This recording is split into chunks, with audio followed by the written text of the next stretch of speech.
It's almost evolutionary, perhaps revolutionary, going from simple collectathons like Mario 64 or Crash 1, which had a thin excuse for a plot, to this that dabbled a lot more, including narrative elements with its gameplay, to something like Sly 2, Band of Thieves, having stakes, tension, character growth.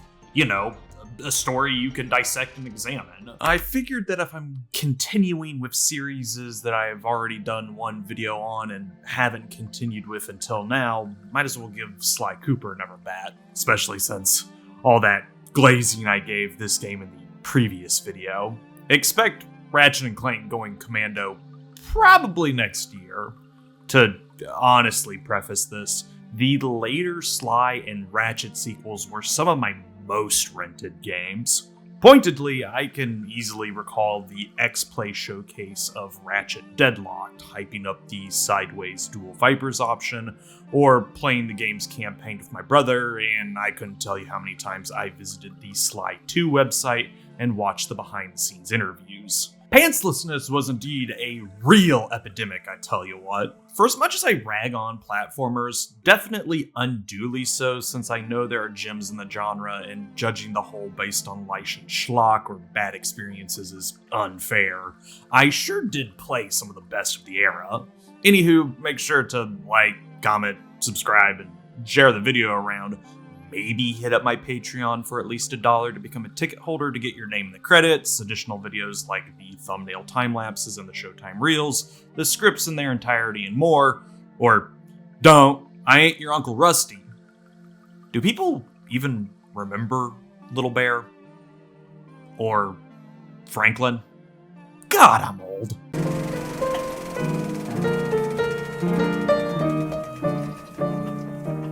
So what happened after Sly Cooper and the Thievius Raccoonus' release? Well, some of you probably remember this variant cover of the game as opposed to the original version. The Greatest Hits label, Sony's badge of honor when it comes to highlighting games that had seen success, though I wouldn't say that it's a means of quality insurance. This branding has been going on since the PlayStation 1 days, and actually has a little bit of history to it. The most important part to us today is this little snippet from GameZone's explanation of the label. To qualify as a PlayStation 2 greatest hit, a title must have been on the market for 1 year with 400,000 copies produced, proving to be a force in driving software sales and the demand for the hardware that supports it. PlayStation Greatest Hits game sales must be in excess of 250,000 units during the lifetime of the product. Tangent, that's why I said that it doesn't ensure quality. However, with logical deductive reasoning that would make Bentley proud, we can assume that Thievius had at least 400,000 sales within the year of its release to earn it the red striping.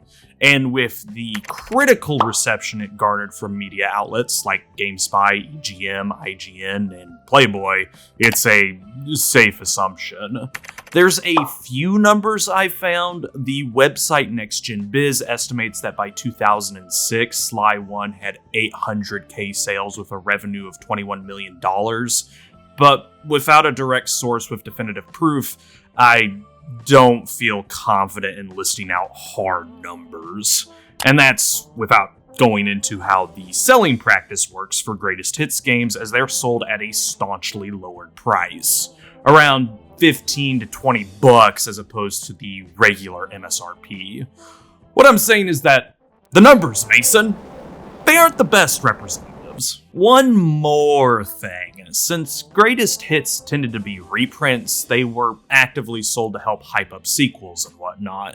Since this wouldn't make sense unless I worked backwards, Sly 2 Band of Thieves was released in September and October of 2004 in North America and PAL regions respectively for the PlayStation 2, so I can surmise the greatest hit reprint of Sly 1 was put up in store shelves either in late 2003 or early 2004. Again, all of this is to say that Sly Cooper and the Thievius Raccoonus was a success, practically greenlighting a sequel for Sucker Punch. If you want the developer's background, particularly how SP came to be from a bunch of disgruntled Microsoft employees who wanted to follow their own dreams, I have a video for that. Go watch it. Please, I'll give you a cookie. Zimmerman, Fleming, Oberg, Hunt, and pretty much all the rest of them had returned for this second outing, though some people were either switched out or lost in the shuffle. I'm getting ahead of myself a bit as this is in reference to the score. While I can probably surmise that development began sometime after Sly 1 hit store shelves, I don't have a clear date. Roughest estimate is 2 years going off of release dates. But now I'm being pedantic. So, what was the genesis for Sly 2 Band of Thieves? If I may paraphrase Brian Fleming's words from the Making of Sly 2 video, Sly and the gang worked together to pull off a string of heists. Funnily enough, Sly 1 really wasn't about that.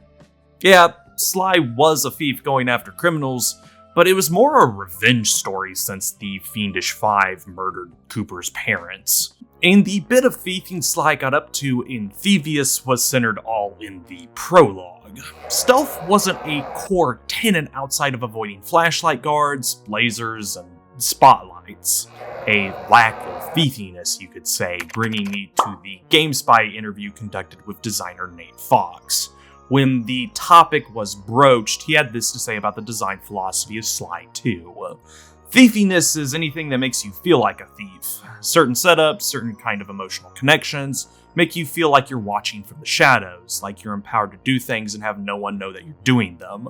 We just look for scenarios that you get to feel that you're participating in this kind of blown out of the doors heist that reflects the feeling you get in heist movies. So any attempt we can to make those scenarios happen, we do. Two games pivotal in the design process for the game were Tenchu Stealth Assassins and the original Deus Ex. I don't know a whole lot about the Tenchu series besides that they are stealth ninja games with a somewhat open approach to solving the square root of murder, but Deus Ex needs no introduction. It is the premier example of the immersive sim genre, one of the columns in its spinal cord being stealth, another its open world. This is the biggest departure from Sly 1 to 2. Instead of a linear, expect to hear this term a bit in the rest of the video, as it is my go-to term when describing platformer layouts, A to B obstacle course, Band of Thieves was aiming for an open world experience. In the pursuit of that, the entire engine developed for Thievius had to be rebuilt from the ground up for Band.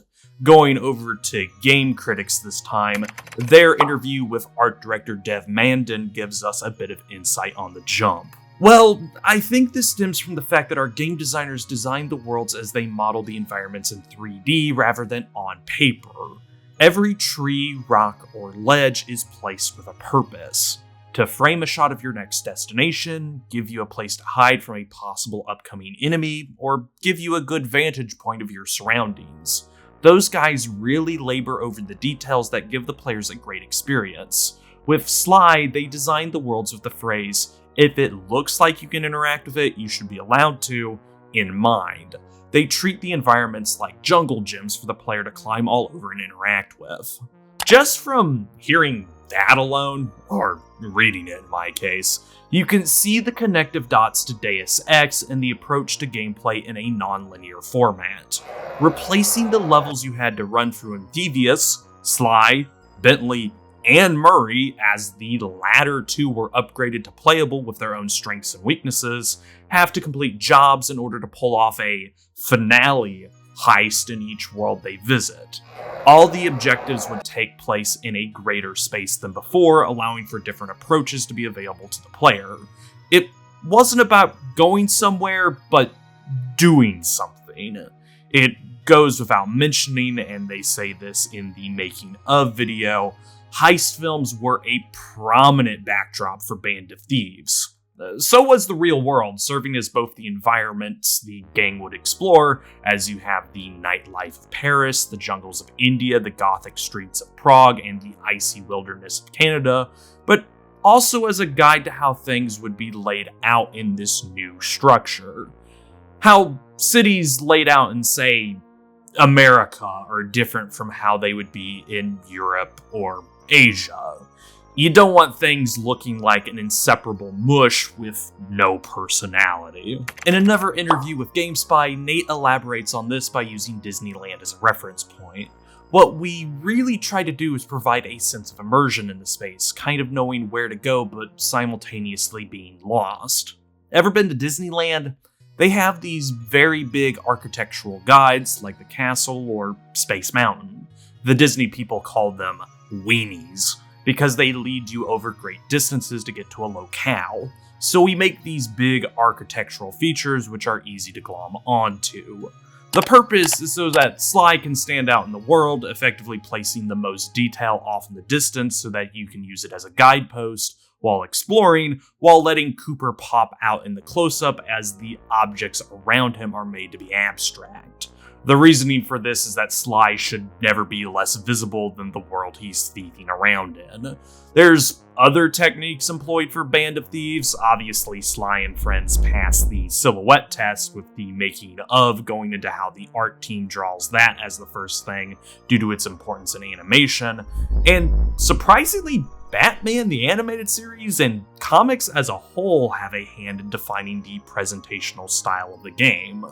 When it came to drawing up the various members of the cast, the art team would decide on whether the character was meant to be goofy or scary, and go from there. Based on what was chosen, aspects of the character would be rearranged or fitted for the personality. Travis Kotzebue mentions this in one of the GameSpy interviews. Generally, we'll decide on a comedic approach or a more sinister, scary villain, he explains. It could be this grizzly bear that we want the player to be freaked out over. It's a major confrontation, as opposed to a Canadian goose, which is a goofy, comedic, gag-driven villain. Then it's just a matter of putting the character together, playing with the proportions, the attacks, trying to keep the character asymmetrical in his build and silhouette, trying to make him interesting from all sides, and so you can identify him from far away. This was all done in black and white, with the modelers determining the best color palette. The building blocks would be laid out in Autodesk Maya to work out the kinks before any detailed work began. I made reference to it before, but not everyone returned for Band of Thieves. Mostly those who worked in the sound department. The main voices of the trio did return. I implore you to watch the making of, as they have some funny bits in it, but replacing Carmelita was Alicia Glidewell. A running theme for the franchise is that Carmelita never has the same voice twice, though, and stop me if you've heard this one before, I have conflicting remarks as to why the change happened from 1 to 2. Supposedly, the fan reaction to Roxana Ortega's Carmelita, her voice for the first game, was mixed, prompting Sucker Punch to switch her out with Glidewell, but I have no proof besides hearsay. Hearsay that mentions Kevin Miller, Sly's VO, but that's about it.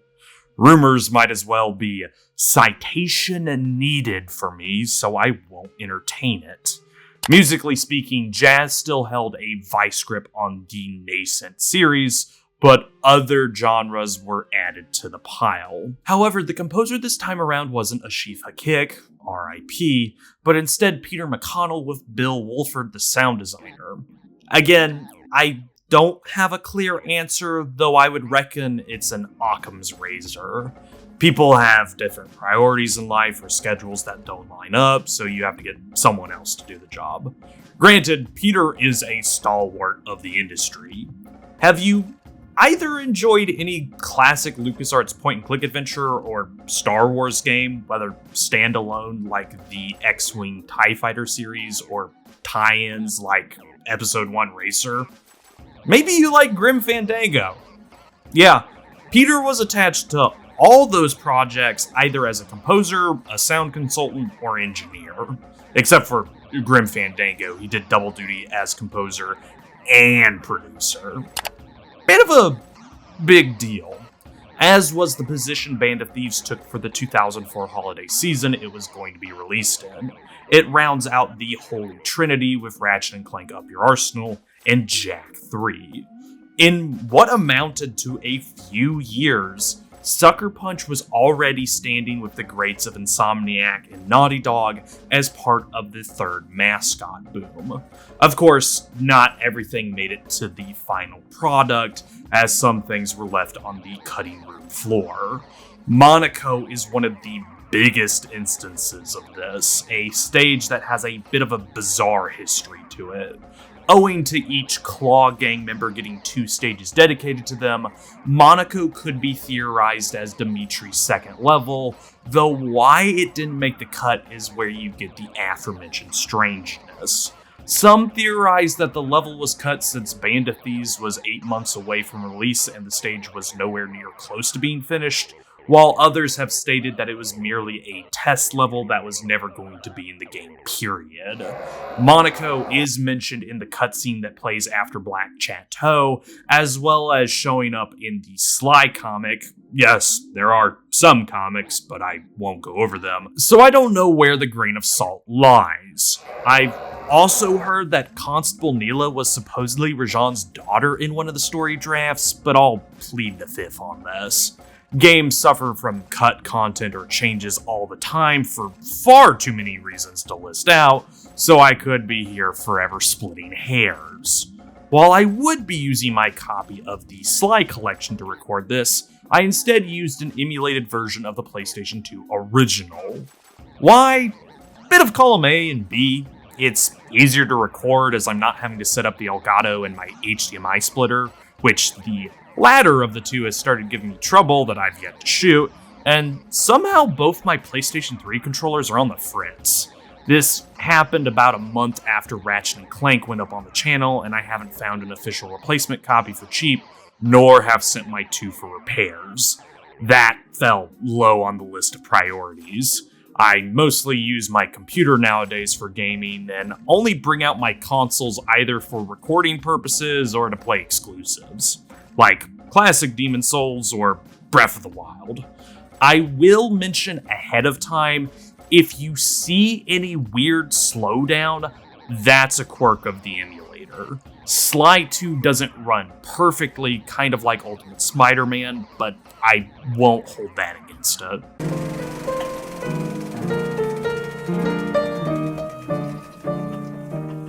Our tale begins right in the middle of the action. Sly, Bentley, newly emancipated from his role behind the desk, and Murray, or the Murray, as it seems the hippo has adopted a persona, are on a job burgling Cairo's Museum of Natural History.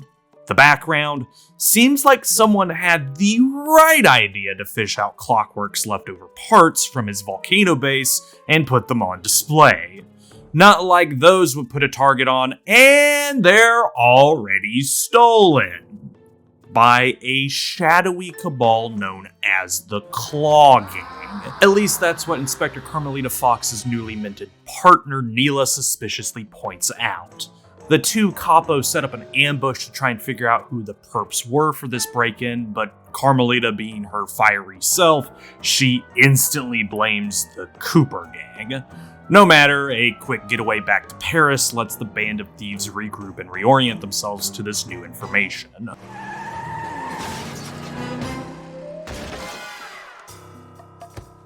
Carmelita's just as angry as ever.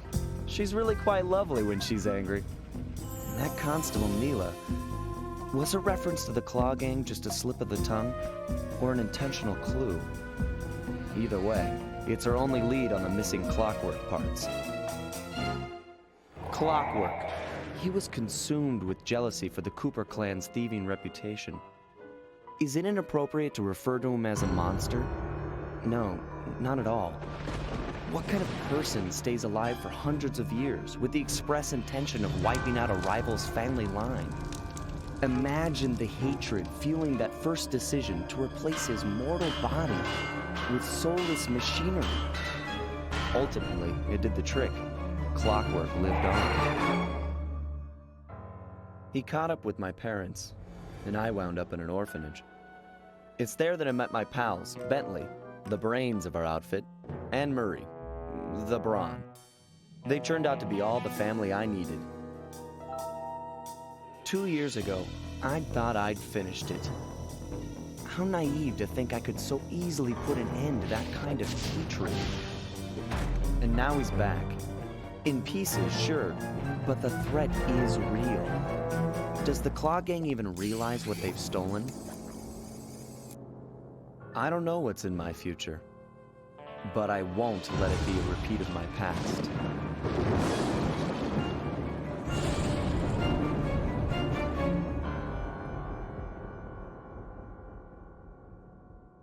Local leads point towards Dimitri Lestow as Sly & Co.'s first target. An art student, you can guess how well the lizard's career panned out if he's a criminal now. Kinetic aesthetic was too ahead of its time, leading Dimitri to forgery. And a bout of success with that, earning Lestow a position in the Klaww gang and his own nightclub, which he uses as a cover for illicit business. Mainly forging, Dimitri's bread and butter, drug trafficking, pushing a substance called spice through his patrons, which seems to be his part of a major operation the Klaww is working on, and newly added counterfeiting. The owl's corpse was split up steel ball run style, leaving Dimitri with the tail feathers as his prize and the engine of his money printing scheme. Until the Coopers come a-knocking, who, with a little help from Neela, meaning she did leave a clue back in Cairo, disrupt the lounge lizard's plans, stealing the feathers in the process, and leaving a defeated Dimitri to the cops. Next on the itinerary, India and Rajan. The current owner of the Clockwerk wings, Rajan was born and raised in the streets of Calcutta. Immeasurably poor from a young age, he ran, or more than likely was forced to be a spice runner, slowly building up his reputation until he overtook the trade and became the spice lord of India. Wherever that drug is bought, sold, or pushed, Rajan has his hand on the scale. However, ashamed of his destitute past, the tiger is doing everything in his power to masquerade the truth, buying a quote-unquote ancestral home and putting on lavish parties. One of which is tonight, where Rajan is showing off the wings to his guests. While a Bollywood caper isn't out of the ordinary for the Cooper gang, the surrounding elements make this a bit strange. The other Klaww gang members have been invited to the party, though I'll introduce them later, and a number of cops have gone undercover, including Carmelita, Neela, who once again helps the trio by prepping Sly for his dance with Fox, and the Contessa, hoping to bust up the Klaww right then and there. Suffice it to say, the only things that go bust are Carmelita's emotions, seeing as Sly used her as a distraction to get the wings, and Rajan's ego, his reputation now mud. Surprisingly, he isn't one of the arrests Interpol made that night, the tiger slinking off deeper into the Indian jungle, the raccoon, turtle, and hippo doing their best to chase after him.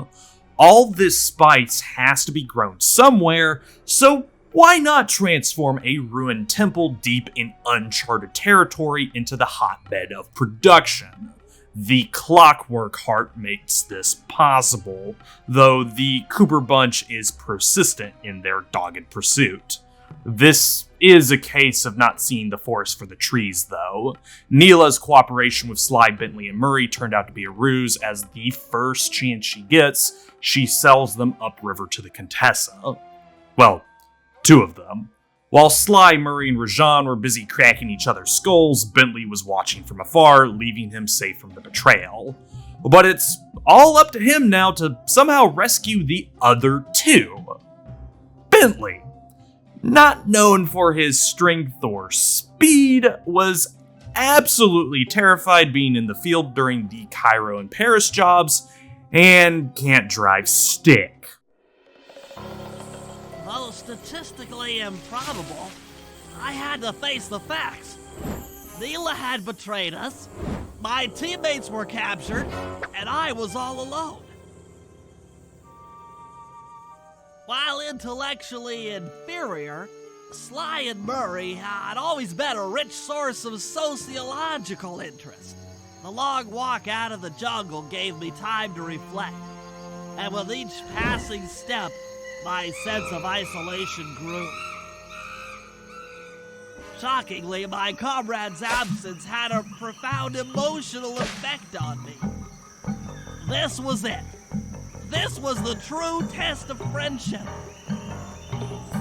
Upon reaching the van, my resolve was hardened. I had to save my friends. But first things first, I had to learn how to drive a stick shift.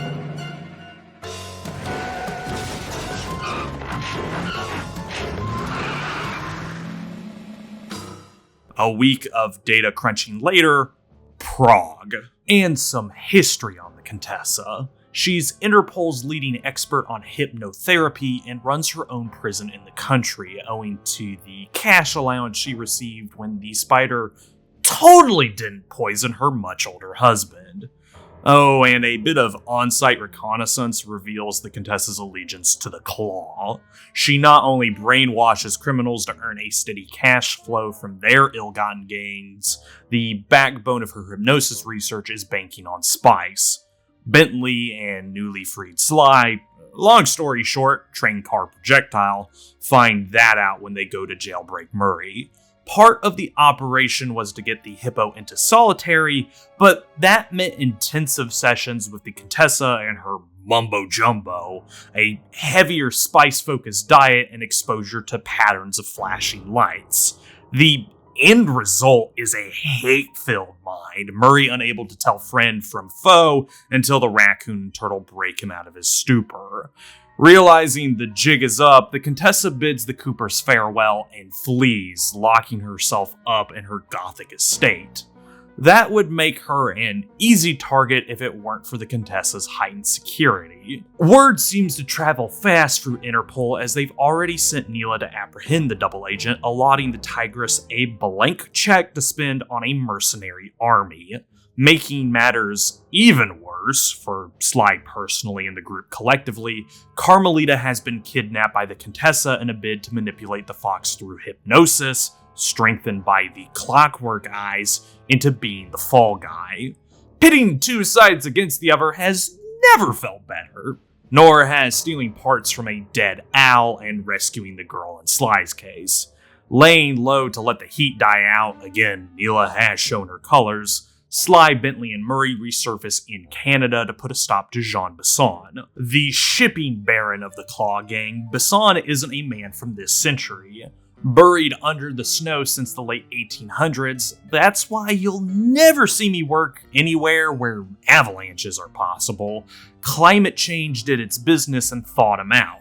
And you best believe Besson's on a one-man war against nature. Stripping the Canadian wilderness of its resources and having plaid where blood should be, Besson has been ingratiated the Clockwerk lungs and stomach to serve as the engines on his iron horse trains, the cargo being spice. Through Sly's early recon, Besson seems to have also worked out a deal with Arpeggio, the last talent in the Klaww, where he stores up the Northern Lights in batteries for an unknown purpose. Barring a few shenanigans like rescuing Murray from Carmelita and beating back Neela's personal transport by way of RC Copter, it's an easy gig for the trio, the stomach and lungs theirs for the taking. Yet, all across Canada, random acts of violence are commonplace and the Aurora Borealis is no longer localized since it's all but disappeared. I mean, I didn't mention the Cooper gang defeating Jean Besson in any earlier sentences, did I? That bison is still on his bullshit, running a private lumber camp where his light capture device is in full operation. There's also the Clockwerk talons in his possession. Thankfully, Jean is stupid enough to put those up as a prize for the Lumberjack games this year, though this unintentionally becomes bait to the Cooper gang, as when they try to rig their chances, Besson sees right through the charade and clatters them all. Out cold, Sly, Bentley, and Murray are powerless to stop Jean and his cronies from stealing their banked parts and giving them to Arpeggio. At least, Bentley gets to knock some sense into the Bison so that the trio can sneak aboard Arpeggio's airship through Trojan Battery. Sadly, in the cold silence of the empty shell, the thoughts prove to be a bit of an unforeseen threat. Sly's disbelief of having one get over him has left the raccoon jumpy, Bentley's drawing up plans without any purpose, and Murray has to sit and watch his van drift off into the ocean. Man, wouldn't it be funny if it washed ashore on the other side of the world? Like, say, the Netherlands?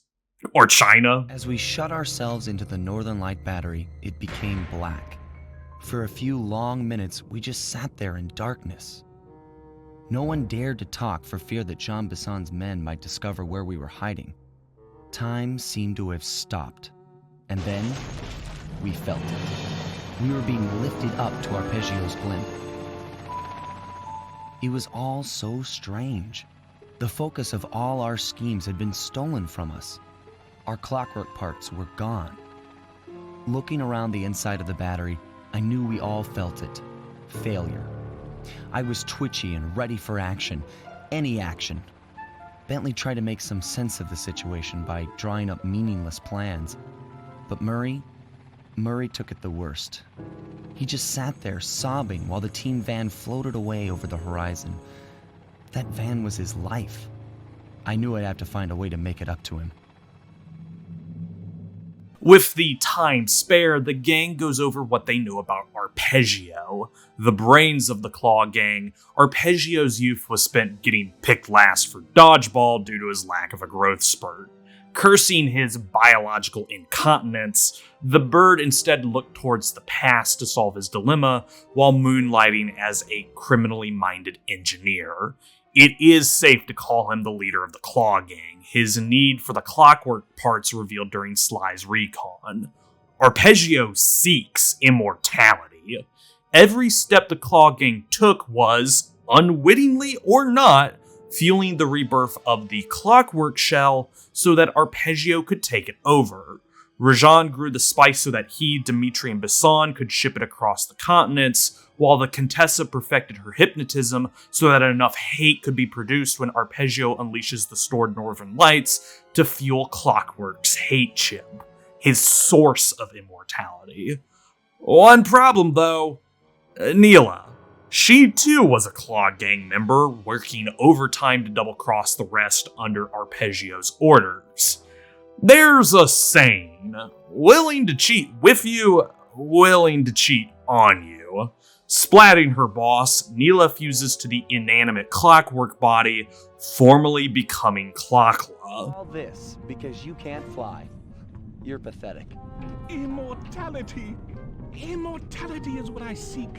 The other Klaww gang members were much too short-sighted. They were satisfied using the Clockwerk parts to drive their various trivial schemes. But not me. No, I saw them for what they really were. The keys to life eternal. So, what? You had Neela put me on the scent back in Cairo, and then waited while I stole the parts from the other Klaww gang members. All the while not arousing any suspicion that you were behind it all? You make it sound easy, Cooper. I had to carry your pathetic gang through that first set of heists. I was overjoyed when Arpeggio let me toss you in jail. I could finally go after the parts myself. Ah, but acquiring all the parts was only half the equation. Think, Cooper. What kept Clockwerk alive for thousands of years? He was fueled by his hatred for my family. Splendid! That's right. Hatred. Putting his gears and wires together was child's play compared with accumulating that much hatred. You can't make people hate. Oh, my poor naive boy. My meticulous mind has found a way. As your hippopotamus friend will attest, spice consumption makes you both angry and susceptible to hypnosis. The Contessa, hypnotist extraordinaire, devised a way to command people through the use of flashing lights. I've created this blimp to be a massive transmitter of those precise light frequencies. The only problem I faced was finding a suitable source of light waves. The Northern Lights. You've been collecting northern light energy so you could hypnotize everyone beneath the blimp. Ah, hypnotize those who'd eaten food covered in illegal spice. Thank goodness for Dimitri. Through his nightclub, he got the whole city to consume the spice. You're going to Paris to unleash a hypnotic light show of hate. That's outlandishly cruel. Cruel, perhaps, but necessary to give Clockwerk his spark of immortality. Ah well, my new body awaits me. Be a dear, Neela, and keep him covered. Ta-ta! Stupid arpeggio. I double-crossed the Cooper gang, Interpol, and Carmelita. What made you think I wouldn't do the same to you?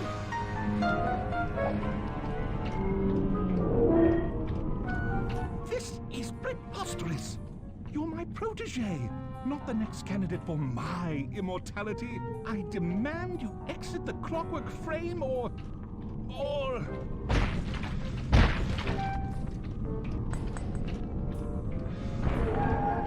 Behold, Klaww is born!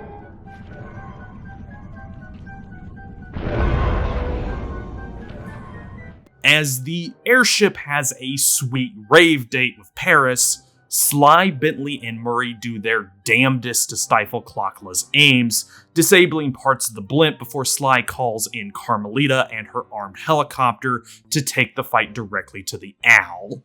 And, akin to the climactic showdown in the mountains of Russia, Klaww proves to be stubborn. Wounded by the tail gun, the Owl disengages to go after Sly's friends, forcing him to get up close, leading to all four falling into Paris. The day isn't won, though.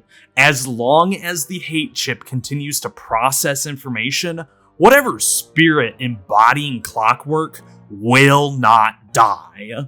So, pulling a Hail Mary, Murray rips open the Owl's jaws, freeing up Bentley to blow off the casing to collect the chip.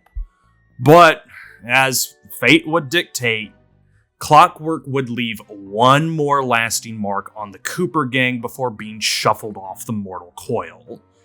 Bentley's legs. You have my hate shit! You will not defeat me! Never!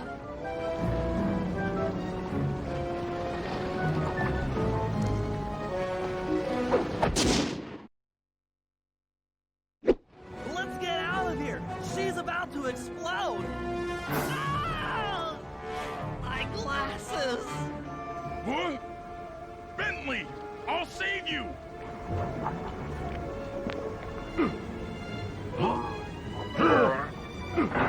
Pick me up! I can't walk!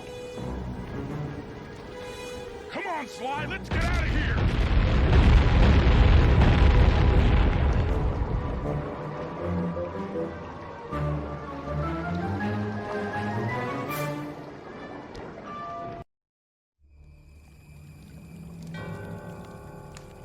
And there we were, at the end of the road.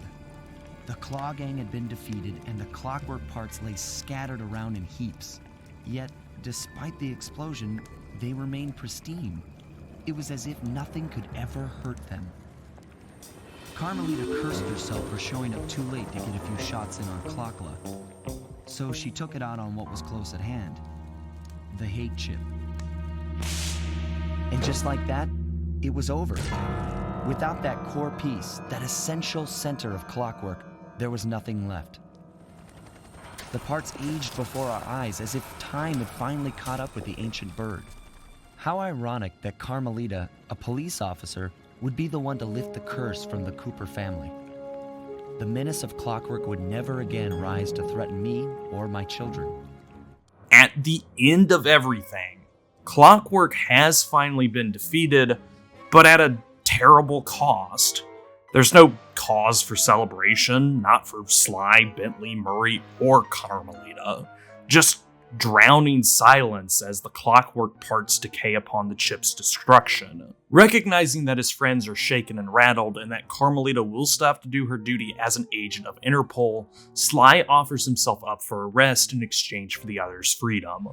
Not without a heart, Inspector Fox takes that deal no questions asked, Murray and Bentley allowed to walk off into the Paris sunset, disrobed of their thieving garb.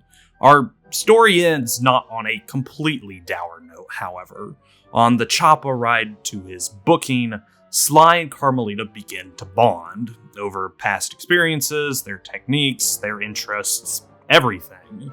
Carmelita even shows Sly the wine bottle she's been saving for his arrest. It's only until Miss Fox realizes that the chopper is going around in circles does Sly make a speedy getaway. One last gift from Bentley and Murray. Even showed me the bottle she'd been saving for the special occasion of my arrest. My heart sank when she realized that our short flight across town had already taken 2 hours, a fact I'd kinda clued into after seeing the Eiffel Tower float by 17 times. She went forward to ask the pilot what was up, and it looked like my pals had left me a little going-away present before taking off. Floating away on the night breeze, I could faintly make out Carmelita's voice. I'll find you, Cooper!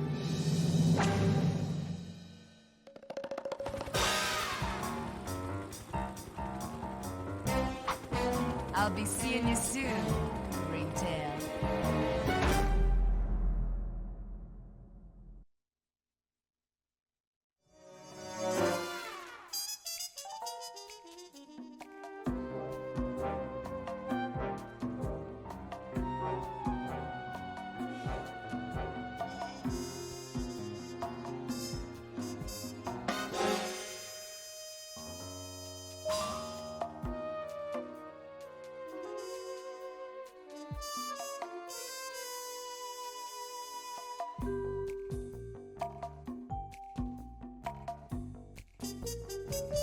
That's the thing about Sly 2 that makes it such a perfect sequel when it comes to the story. How much it plays up the band in Band of Thieves. In a ton of context, I should add. How involved Murray and Bentley are here compared to Thievius Raccoonus is but one piece of the puzzle. On that note, however, this feels more like a group effort, nay, a gang, instead of a one-man band. Sure, Bentley and Murray accompanied Sly to deal with the Fiendish Five in the previous outing, but it was minimal. I don't want to throw around the word contrived, as that isn't an apt adjective for this, but outside of one story instance, the bit where Clockwerk traps Sly forcing Bentley to spring into action, the turtle and especially the hippo were closer to moral support rather than comrades in arms. I guess the word I'm looking for is agency. Bentley and Murray felt more like mission control and getaway driver respectively, rather than Sly's friends. They had personality, but it was buried by the roles the gameplay needed them to be. Compare that to the opening moments here. We get Sly all smooth and cocksure of himself, he's done B&Es how many times now, while Bentley, first time in the field, is shitting his cacks and trying to keep to the rigid structure of his plan, which Sly playfully jabs holes at by referring to Bentley as anything other than his code name. It highlights that even though the turtle is the brains of the operation, he isn't the leader due to his unfamiliarity with the on-hand portions of the job. Meanwhile, while Sly might not be as intellectually mighty as Bentley, the raccoon knows his way around a heist and can easily think on his feet. Then you have Murray. Still not the brightest bulb, showcased by him getting lost on the way to the rendezvous point, but he's no longer the whimpering mess he once was. The hippo's bombastic and loud, living up to his role as the muscle for the Cooper gang. The fact that he always refers to himself as the Murray is shorthand for this. It's his shield, or persona if you want to be in the Contessa's business, against the world and is the source of his strength. Whenever a rumble is to be had, Murray will be there, Sly more than willing to offer his king as a helping hand to crack some heads.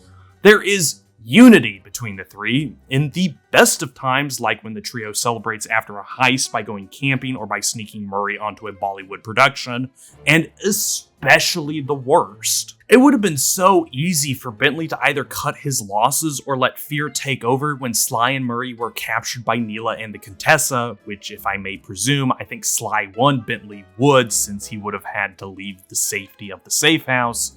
But Band of Thieves Bentley immediately gets to work, after overcoming his inability to drive stick, and number crunches for a week straight to pinpoint the spider's prison in Prague, setting in motion the events of Jailbreak.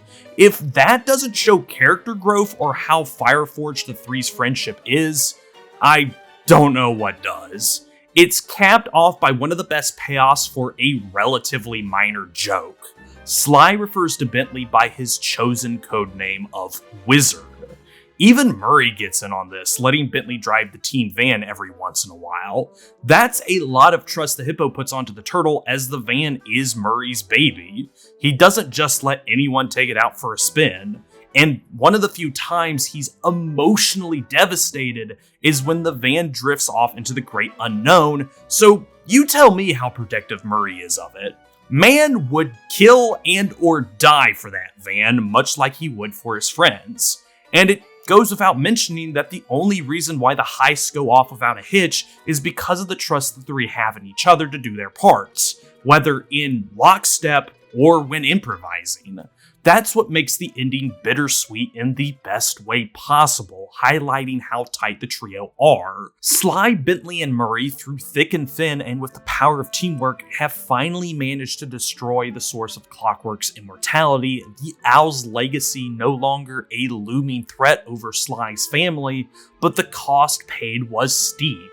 Murray, his van, and as we'll find out in Honor, his emotional well-being, though that is heavily inferred here with the absolutely heartbreaking shot of him cradling the turtle, Bentley, his legs. From this point forward, the genius of the Cooper gang will be in a wheelchair, wanting to match his friend's sacrifices, possibly because he feels responsible for taking the two on this journey and just being the most selfless man in the room. Sly offers himself up for arrest in exchange for Murray and Bentley's freedom, both because he knows the gang can't make a getaway this time, and that Carmelita's downturn in reputation is because of the whole Clockwerk fiasco that Sly also feels responsible for. And this is where we see what kind of person Carmelita is. For most of the previous entry, Carmelita was this hard-as-nails cop who only wanted to capture Sly up until the last few moments when Clockwerk overshadowed everyone. Her life was her job, and her job was to arrest Sly and any other criminal that got in her way. There's honesty in that. Honesty that gets torn apart and bamboozled by foul actors in this entry, but never tarnished.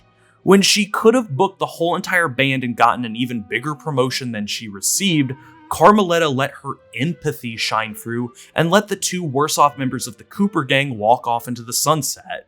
Under that hard exterior is a person like any of us, who knows to do what is right as opposed to what is correct. And it's from that understanding that Sly and Carmelita's relationship goes from flirty teasing to one of romantic interest. It's the realization, after a bout of silence between the two, that many of their interests are shared when they start to develop actual rapport. So, while professionally they are at odds, personally there's something more. That's why I like the Klaww gang and Neela out of all of Sly & Co.'s rogues from the entire franchise. They're dark reflections of their respective halves. The Klaww gang to the Cooper triumvirate, Contessa, Neela to Carmelita. It's a fairly obvious observation to make that the Contessa and Neela are what Carmelita would be like without morals, effectively weaponizing criminals as a means to work around the law or to break them down for gain instead of rehabilitation. It isn't about justice, something that Carmelita holds to her heart, seeing as she's willing to cut the Cooper gang slack or actively help them when the time calls for it. Murray gets imprisoned twice during the plot. While the cell was cramped and probably cold due to the Canadian weather, Carmelita still checked up on the muscle to make sure he was okay and even gave the hungry hippo jelly beans to munch on. Just common decency, unlike the Contessa's manipulation. But speaking for the group as a whole, notice how all members of the Klaww gang, besides the coppers, have a pang of tragedy in their background. Dimitri, an art student whose creative vision was mocked and ridiculed. Rajan, a street urchin forced into the drug trade. Jean Besson, a man frozen out of time. Arpeggio, biologically stunted. While some aren't as dramatic as having an evil owl and his cohorts murder your family, or whatever happened to Bentley and Murray's parents that led them to the orphanage, there is a shared, overt sadness between the two groups. But whereas Sly, Bentley, and Murray have their morals in check, perhaps because of a reaction to the Fiendish Five and other unscrupulous criminals who harm innocents, plus the teaching of Sly's family on how to be a master criminal, the Klaww gang had no grounding coil. For some, like Dimitri, it was about simple revenge and living the high life. Others, like Rajan, perpetuate the same ringer they had been run through, yet others still were dealt a bad hand in life, like Arpeggio, and made it everyone else's problem. The only one to escape this orbit, marginally if I'm honest, is John Bisson, owing to his cultural displacement. If this was the 19th century, he would be a hero. But with the advent of ecological awareness, his roughshod lumbering against nature casts him a villain. Without a sense of morals, of what is right and just in the world, of social, cultural, and ecological awareness, the Cooper gang would be no different from the Klaww.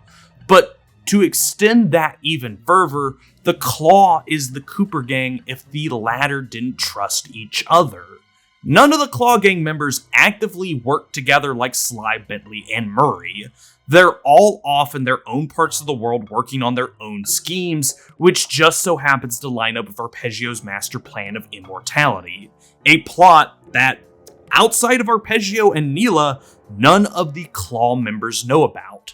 The only time we see any of the Klaww members together, besides how the conversation between Arpeggio and Bisson was interpreted during the animated cutscenes, was during Rajan's party, which could easily be chalked up to obligation. Rajan's uppityness towards John is telling, to say the least.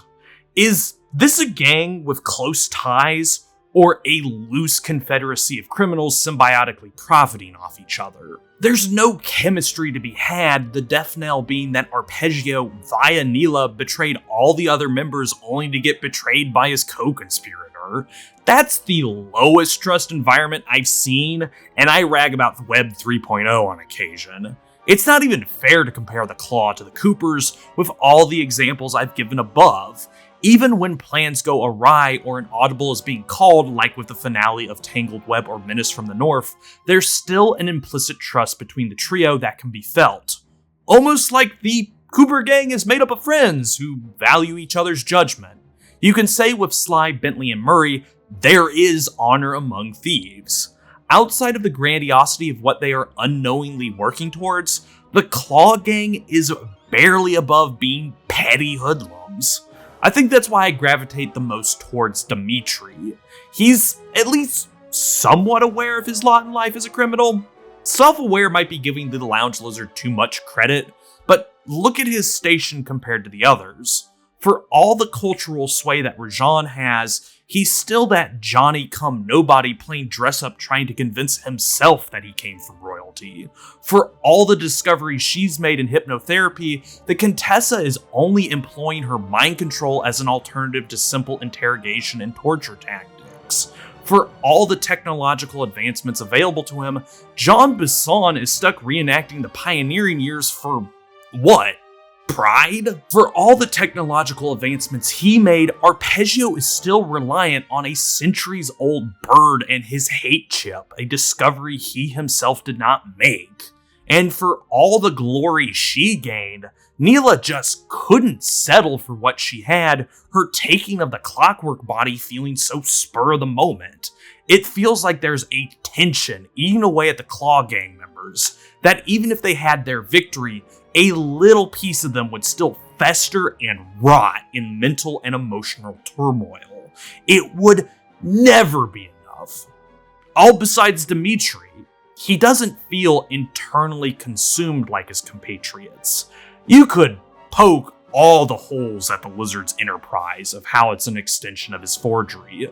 Dimitri's club acts as a front for a printing press operation, as well as drug trafficking, and it itself was financed by fakery. It is a house of cards waiting for the wind.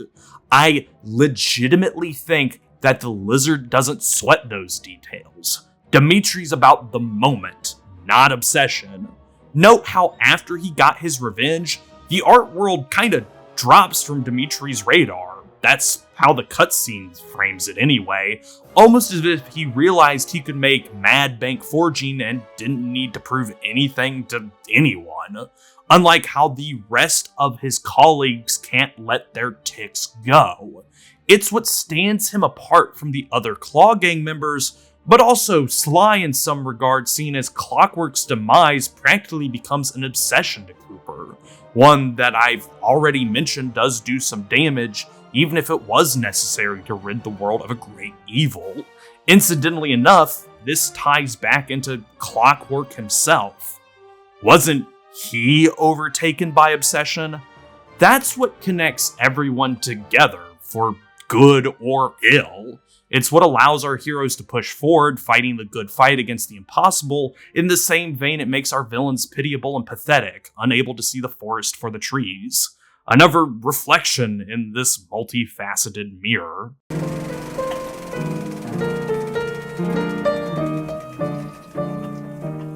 I can't help but feel a wave of nostalgia hit my receptors anytime I look at or listen to Sly 2. It takes me back to such formative years of when I really started to develop a love of video games. What helps this is that Sly 2 sits right in that vaunted position a number of the best PlayStation 2 titles do in the current day and age. It still looks and sounds great. While Band of Thieves keeps to the cartoony, cel-shading style, there is a number of improvements, both subtle and not so, from Thievius Raccoonus that I think makes BOT the better of the two. The game is running on a different lighting engine, or I should say a rebuilt one, as it's more dynamic, letting colors pop out with greater saturation and contrast compared to Sly 1, where the differing shades could blend together. Sly's clothes are the best test of this. In Thievius, his shirt, gloves, and shoes could be enveloped by the global lighting, making it hard for the raccoon to stand out against the background. So if a stage was dark, that means the blue would be suffocated, and Sly would unintentionally merge with his surroundings, making him hard to spot for the player. Meanwhile, in Band of Thieves, there is a conscious effort to make sure that even if Sly is standing in light or shadow, as certain landmarks like the waterfalls in Rajan's second stage light up the character models when they go near them, his clothes remain a brightish blue to make him easily visible for the player against any backdrop. Dark streets of Paris, easily visible. The snowfields of Canada, impossible to lose track of. The same can be said for Murray and Bentley, just replace blue with pink for Murray, as the hippos ass out the whole journey, or beige for Bentley since the turtle's rocking a My First Safari hat. This color accent methodology applies to practically all the characters, whether major, as seen with Jean's bright red coat of fur, or Dimitri's green jacket and pants being their distinguished features, or minor, like the various guards employed under the Klaww. For a rundown on the ground floor mobs, I always think of yellow for the flashlight guards as their hallmark, though that would be overlooking the personal details like how the color green is synonymous with Bassan's variant, or how the Contessa's vultures are a striking blue. To the rooftops, Dimitri's rat strikers have a red bray and ascot, while Rajan's Ibex spawners have green pants and white mustaches as their prominent features. I haven't even gone to how they all match the theming of the level, either by appearance like how all of Arpeggio's men have techno gubbins strapped all over them, or by what animal they are. The Contessa's set of levels are a goth correctional officer's wet dream, so populating them are bats, werewolves, spiders, and vultures. All manner of spooky animals to go along with their creepy boss.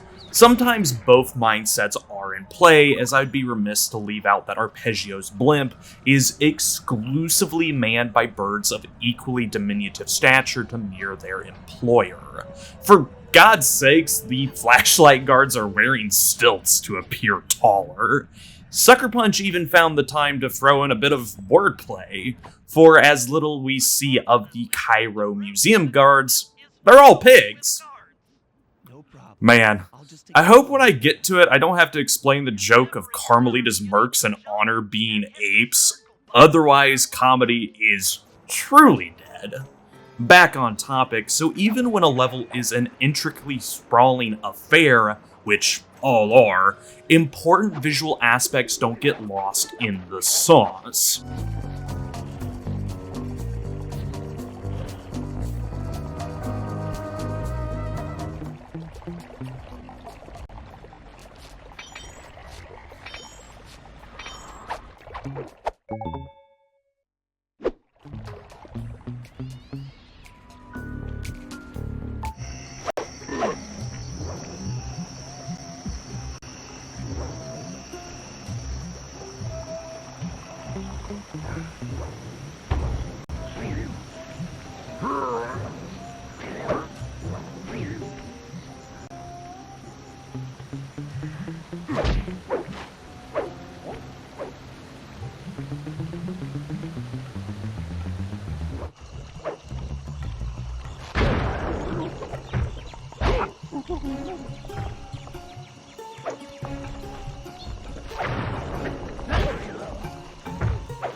With a transition as smooth as a crowbar to the back, I love Sly 2's worlds, both as an embodiment of the section of the globe they reside in, as well as being representational of the Klaww gang member you have to deal with.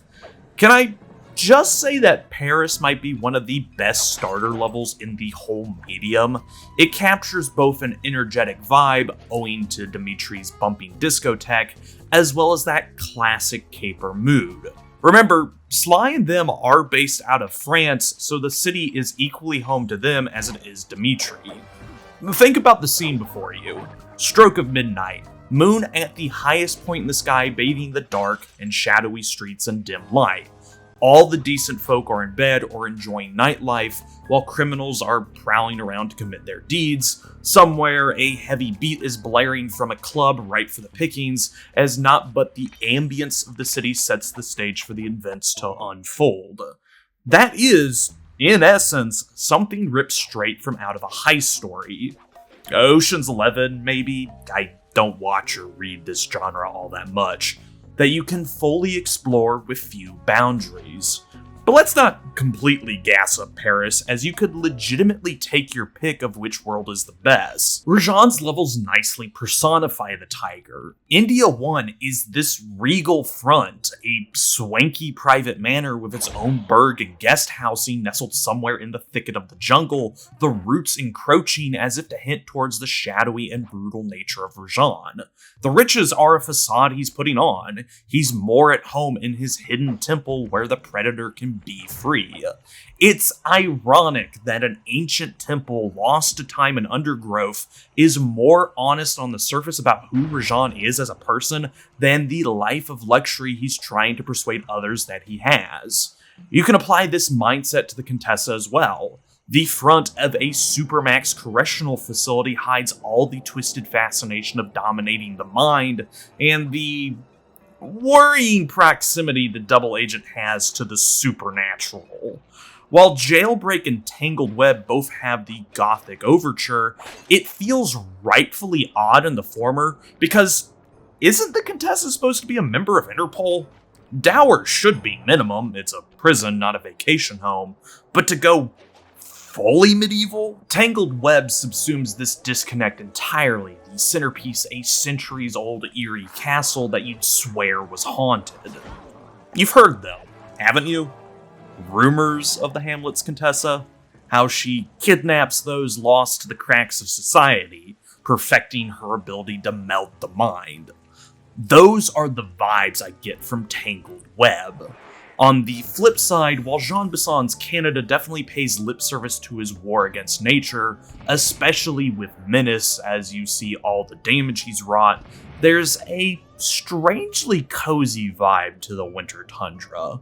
For a majority of Sly 2's runtime, you've been in cities, towns, civilization. The one time you've been in the great outdoors was Rajan's temple, which felt properly lived in due to how widespread the Tiger's operation was. It felt like he had already claimed the land, which is what I get from the hidden logging camp you sneak around in during Menace. But the little harbor town that is the epicenter for Iron Horse feels like a place on the border, a rest stop until you go out into the freezing desert of Canada's wilderness. A small depot home to about 30 people, give or take, that has been taken over by Jean's shipping company. There's a bear cave and eagle nest right on the outskirts, wordlessly expressing how desolate this place is. A word that could be applied to Arpeggio's blimp if we take into context that Sly, Bentley, and Murray are at the end of the rope. This fleet, more than any other place, is Arpeggio's domain. You feel disadvantaged since you're high up in the sky, and that everything here is out to snuff out the Cooper gang. Not helping matters is the threatening orchestral score making up the sneaking and combat tracks. Before going on to music and sound, Sly 1 already had bouncy and fantastic animation, so what do you think Sly 2 has?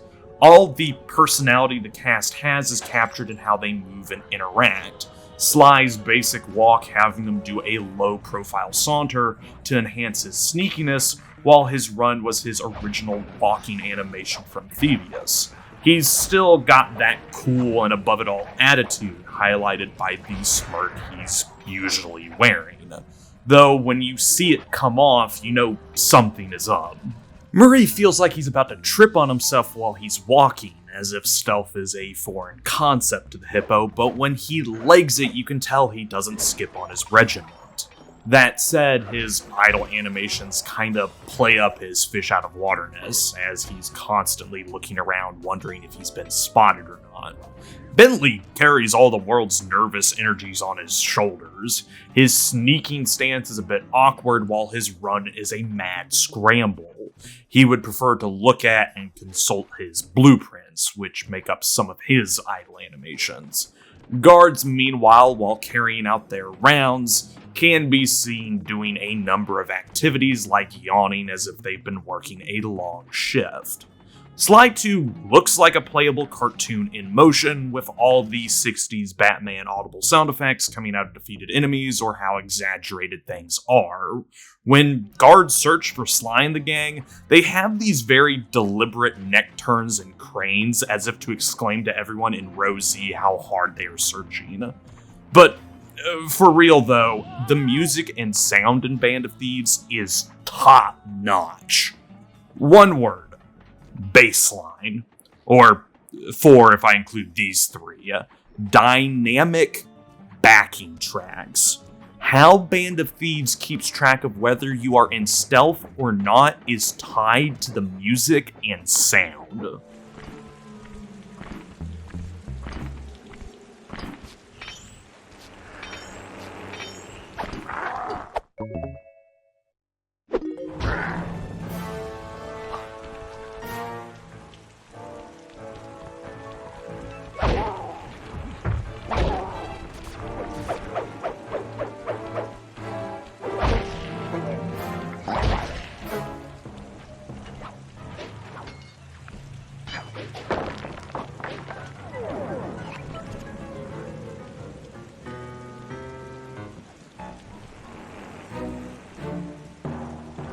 Whenever you get close to a guard that hasn't been made aware of your presence, you'll hear the soft thrumming of a bass, akin to like Tom and Jerry, where the bass would emphasize if a character was sneaking. Each step you take causes the invisible bassist to strum his instrument, which can lead to unintentional solos. Anytime Murray wall saddles, be prepared for the bass player to go nuts. It serves as a non-visual signpost of how close you are to a guard, the bass line taking over the level's music to draw better attention to itself. However, when you get spotted, the combat track will fade in as if to yell at you that you were seen. You go for a bit of a run or try to hide to break the alarm, the alert track will fade back into the level's theme as if saying the coast is clear. This whole relationship is partly why stealth is so fun in Sly 2, as there's great feedback on what your status is. Without even looking at the bare minimum HUD, you know what your standing is in a level by what you're hearing. Many of the level themes, or sneaking tracks if you prefer that term, are jazz-inspired, though this soundtrack ranges all over the place, from more gothic-inspired melodies, country twangs, orchestral accoutrements, and everything in between. They're typically slower paced compared to the frenetic spotted tracks, which pick up the pace while still keeping the overall feel of the sneaking track. It's a wonderfully implemented score as it ties together gameplay ideas as well as characterization and thematic points. Guess that leaves me with the voice cast. Still at the center are Kevin Miller, Matt Olson, and Chris Murphy as Sly, Bentley, and Murray. They are the foundational core to Band of Thieves' emotional beats, and they all put in a phenomenal performance. Kevin's gone for a more cool and cocky vibe this time around, fitting for a less angst-ridden Sly. He comes by that gentlemanly thief archetype well, though you can tell he's a bit of a wise ass. Yet not enough of one to be seen as a dick or as emotionally invulnerable. When Sly takes some licks, Kevin makes sure you know. Matt Olson's Bentley has more to do than read out instructions or tutorializing, giving a witty, if nervous tone to the Turtles' attitude. Just one listen to any of the mission briefings will tell you how night and day the range Matt was given between games. Yet, when the time calls for it, Bentley can prove to be brave, resolute, or caring. This isn't my favorite performance, though. This is an evolutionary step to Honor Among Thieves' Bentley. Band's good, but it doesn't hold a candle to Honor. Something about gentlemen callers, operators, and enough with the sauce. Bentley is my favorite character in 3. Also stepping up their game is Chris's Murray, as if to project a tougher front since he was mighty cowardly and Thievius. Murray's gone with the wrestling approach to conversation, speaking in the third person like he's The Rock. It's not Murray, but the Murray. However, you can tell it's an act because Chris is purposely putting on a deeper voice than what he gave during Sly 1. It's what makes the beat of Bentley getting crushed by Klaww resonate harder as the persona drops and Murray sounds like how he did in Thievius. And it goes without mentioning, the script is tightly written, equally funny as it is misty-eyed. Okay, here's the situation. I've done some deep database crunching and figured out that Murray is doing time in cell block D. Getting him out is going to be tough. As you know, he's not very light on his feet. First, we'll need to get Murray into an isolation cell away from the other inmates. Second, I'll need you to get a sample of the Contessa's encryption algorithm. Don't worry, I'll explain later. Third, you'll need to pickpocket a few keys from the Contessa, but watch out for her pack of bodyguards. And fourth, you'll have to deactivate her giant attack robot. No, really, Sly, I'm serious. The Contessa has a giant attack robot. It just looks like a water tower. Now, once you've pulled off all these jobs, we'll be ready to make a play for the big guy. Oh, Sly! I'm coming, buddy! This is it? This is the Cooper gang I've heard so much about and feared these long hours? The Murray will renew your fear. Who's the Murray? All I see is a fat, pathetic weakling. I might be big and not as smart as the other guys, but one thing I'm not is weak.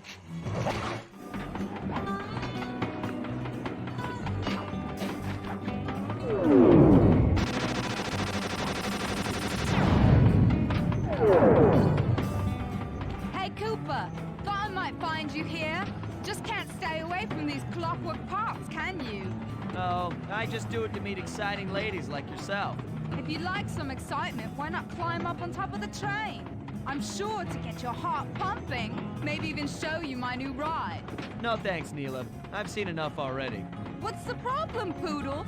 Afraid you can't take me on? Have to call up your little friends for help?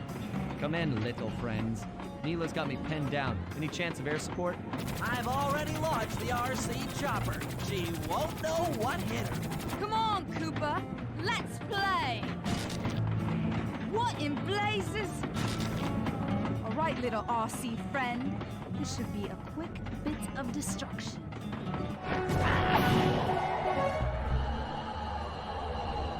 Look, Sly, for once, let's cut the flirty chit-chat and get down to business. I need an experienced tail gunner. Jump in and grab the gun. We've got a bird to take down. That's not flirty chit-chat?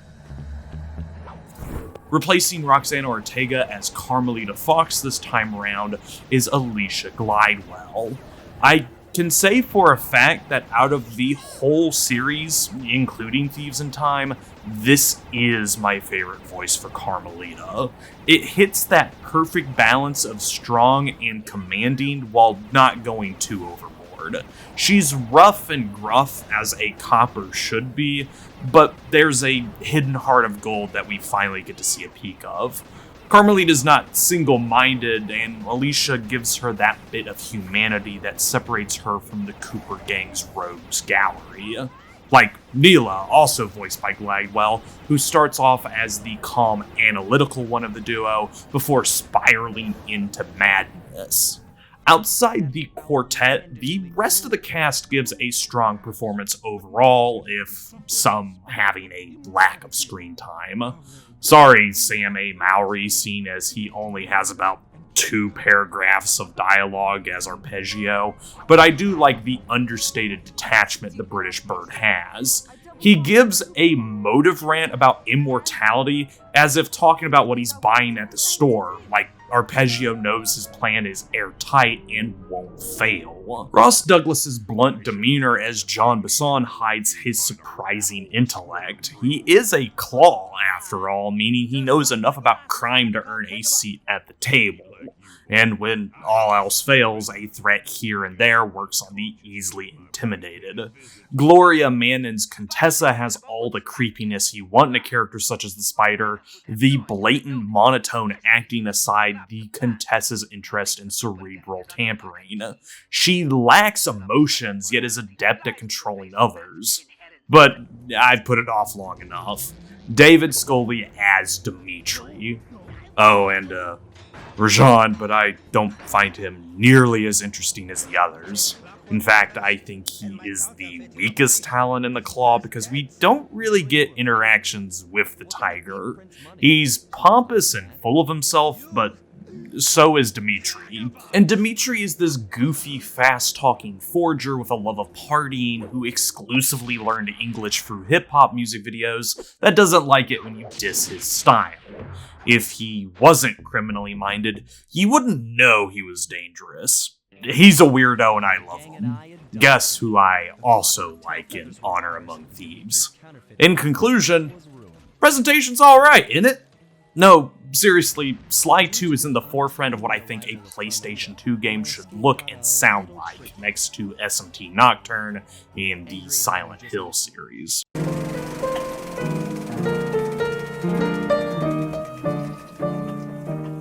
Sly 2 Band of Thieves is an open-world stealth platformer. Yeah, complete change to the formula with few holdovers from the previous title. Basically, instead of there being a level hub which you could select stages from to gather the keys you needed, it's all one big world where you do objectives in. One of the few things that has stayed the same is the difficulty. It's an average ride. A few bumps here and there, but enough rest stops that there isn't any wear and tear on the tires or suspension. Does this car-van analogy work? A Band of Thieves won't make your blood boil, though it does offer some challenge here and there. Let me get back to level layout now, as it is more involved than Thievius Raccoonus's. As if to ease you into the direction that this series would be going forward with, Band of Thieves opens up with a linear prologue stage not too dissimilar from the one that began the previous title, or was the bulk of what you played through during its runtime. However, you've probably noticed one big change immediately. The health bar. Sly, and as we'll find out, Bentley and Murray, as they are also playable characters, aren't running off of Lucky Charms anymore to tank blows. It'll go straight to their health, but attacks do differ in damage ranges. You can be hit for as low as a micropixel, or die instantly. A good rule of thumb is that most enemies will do about a third of Sly and Bentley's health, besides certain projectile attacks, while Murray usually takes less damage since he's the bulk of the team. Environmental hazards are a bit tricky to determine, as that's where you get the wild fluctuations. I can say that falling into bodies of water or bottomless pits do a third of the bar, as does touching lasers, the alarm system for them, and searchlights, which shoot bullets at you now unless stated otherwise, no longer exist. But past those and you get crazy values that I couldn't keep track of. I know getting run over by any of the trains is a one-shot, but I can't remember if explosive barrels did the same thing. Without the need for Lucky Charms to soak up hits, coins have seen the simplest rework. Their currency now. They still pop out of defeated enemies and broken environmental objects, but joined alongside them is medicine. Guess what it does? Take note that medicine only heals a third of Sly and Co.'s health when picked up, and that there is a bit of a cooldown on its appearance. Something like every third or fourth enemy / breakable awards medicine. The rotating crosses also reveal the energy meter below Sly and them's health, but more on that in a second. Death and or failure, as objectives can be botched, still sends you back to a checkpoint while in a mission, which tend to be generous unless you were free roaming. It sends you back to the safe house instead, and with lives a thing of the past, there isn't a traditional game over state. A number of the basic controls have stayed the same, jumping, moving, attacking, thieving, but now there are additional contexts and some newly added moves. As I want to be done with the tutorial, completing it takes you to the chapter select menu, giving us one half the game structure. If you hadn't figured it out, you complete a chapter to move on to the next one. Now, how you do that fills out the other half of the gameplay loop. I wasn't kidding when I said this is an open world game, or at least the early to mid 2000s version of it. When you begin a chapter, you start off in the safe house, the base of operations for the Cooper gang for the level, with usually only two options available to you: playing as Sly or accessing ThiefNet. This changes for Jailbreak, you only have Bentley, but is fundamentally the same. You're just swapping starting characters. And I do mean starting, as to get Bentley and Murray available for free roam, or Sly in Jailbreak's case, you have to complete the recon mission for the stage. Every world begins with this, allowing me to segue into how you complete one. You finish all the tasks that pop up. Think of them as the levels from the previous game, just that instead of doing A to B obstacle courses, you have to complete specific objectives, typically in the overworld, though sometimes you are placed in locations central to what you need to do. Like for Recon, you sneak into the Klaww gang members' hideout to snap a few pictures with the binocucom, but then you have missions where you have to tail a character without being seen, steal certain items, defeat a number of enemies, engage in a platforming challenge, or have to play a mini-game like the returning if recolored hacking and newly added RC segments. There is enough of a variety for me to not warrant an explanation, otherwise I'd be here all day. More than I already am. Missions have specific characters in mind, emphasized by the starting point for them being in the shape of one of the characters. Be in the habit of clicking L3 as it highlights both the safe house in case you want or need to switch characters, as well as any missions left to be completed.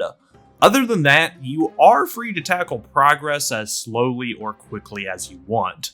Nothing is stopping you, besides the recon objective if you want to roam as Bentley or Murray, from exploring a chapter's world.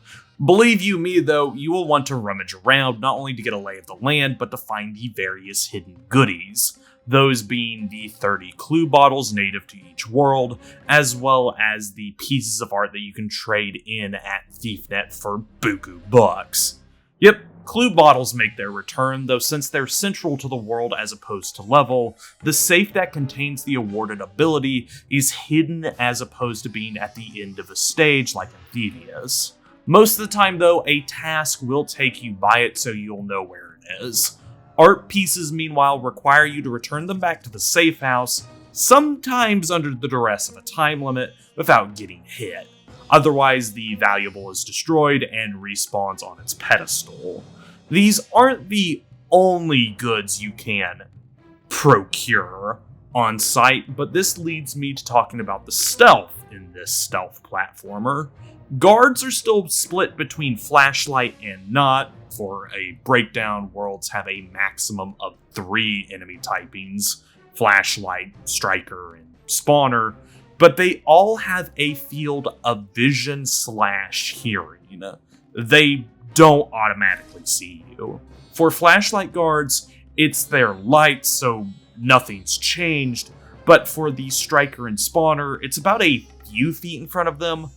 I'll take a range check, as I could never determine what their actual spotting range was, but all enemies share the same hearing radius. So, in case you do something like whack a breakable, get into combat, or do other loud activities, chances are you'll be heard. Or, worse still, get seen and pulled into combat, activating the alert phase. You can tell if enemies know where you're at or are giving chase if the logo in the center of the health bar is flashing red. Guards no longer go down in one hit, so it is best to pick your battles and know when to be sneaky or to be loud. Simply walking around won't alert anyone to your presence, but running, performed by holding R1, will. But with the element of surprise, guards can be easily dispatched. First off, hitting an unaware guard will cause the knockout status, leaving them stunned for a few seconds. You can do whatever you want to them at this point, but they will get up and look around for their assailant. Secondly, certain attacks are only available on unsuspecting guards. Sly and Murray actually have 2 attacks at their disposal. The standard Kang swing or punch with square, though Sly has a charge up spin by holding square that I never used, and an uppercut with triangle. Both do around the same damage, however, if you uppercut a guard then hit square when they haven't seen you as Sly, or whenever you want as Murray, you'll pull off a takedown. These are instant kills, barring if a flashlight guard is aware of Murray, though they do generate noise. Lastly, enemies are just as susceptible to environmental hazards as you are. While there is no falling damage unless you go into a pit, enemies can be knocked off roofs or any elevated platforms for a one-shot if the fall is steep enough. Likewise, they can't swim and instantly catch fire, so if you see deep water or a source of fire, knock them in. But you don't always want to kill guards, at least when playing as Sly. Before I get to character specifics, yes, there are bosses, but all I can really say is that dodging and attacking is all you need to be doing. Everyone has obvious tells of when you should be doing one, the other, or both. The only 3 worth mentioning are Neela in her sky car, it's Gradius, Jean Besson as you indirectly attack him with traps, and Klaww, who's a turret segment. Back to why you shouldn't always be killing guards. You see that twinkle in their back pocket? That means they have a trinket. As long as you are playing as Sly and the guard doesn't know you're nearby, you can hit circle to pit pocket, fishing out coins and valuables alike. Trinkets will always be the last item dug out from a pocket, so you might have 1 to 3 sets of coins to dig through. This, the stealth version of the takedown, and the Thievius Raccoonus abilities like the tightrope walk, spire jump, hook swing, etc. are wholly unique to Sly. Bentley, the brainiac that he is, wants to avoid direct combat like the plague. His crossbow swing deals pitiful damage, and without any reliable movement or crowd control abilities to start off with, the turtle can be easily ganked. However, he does have access to his bombs, which deal the highest amount of damage capable to the Cooper gang, and he has the sleep darts fired from the Binocucom. Any guard hit by them will nap for a period, granting Bentley an easy escape, a means of getting around unseen, or allowing him to use his bomb takedown. I say takedown, there's no specific animation for it like Sly or Murray, it's a bomb placed at someone's feet. Sleep darts do call attention to themselves, so be mindful when going after an enemy if others are nearby. On the opposite end, Murray is the powerhouse. Whereas Sly and Bentley don't want to be noticed, Murray doesn't care. His punches are able to inflict knockout on aware strikers and spawners, on top of 2 to 3 shotting most anything. His takedown doesn't need to be done in stealth, and he can pick up objects or enemies up to throw them. There's a reason why as a child, Murray was my favorite. Mimicking Bentley's darts, carrying a guard does generate quite a racket, and without abilities, Murray can't run or jump either. But that's why you've been stealing stuff as Sly, right? A constant companion, ThiefNet is where you can spend your amassed fortune to purchase skills and passive upgrades, or to sell trinkets or valuables. ThiefNet updates at the start of each new chapter, and while some purchasables are mandatory, most are optional if limiting your capabilities if you decide not to get them. 2 words, silent obliteration.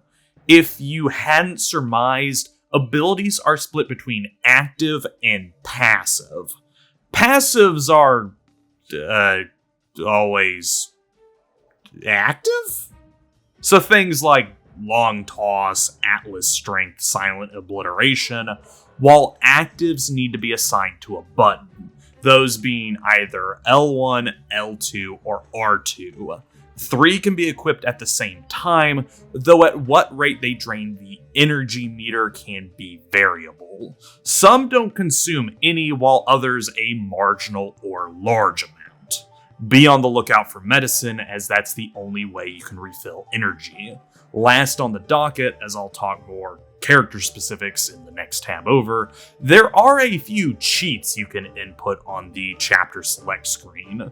The two I distinctly remember being the chapter skip code, I wasn't great at playing video games as a kid, and the mega jump, which is a neat award for 100%, even if you have to reactivate it after a loading screen.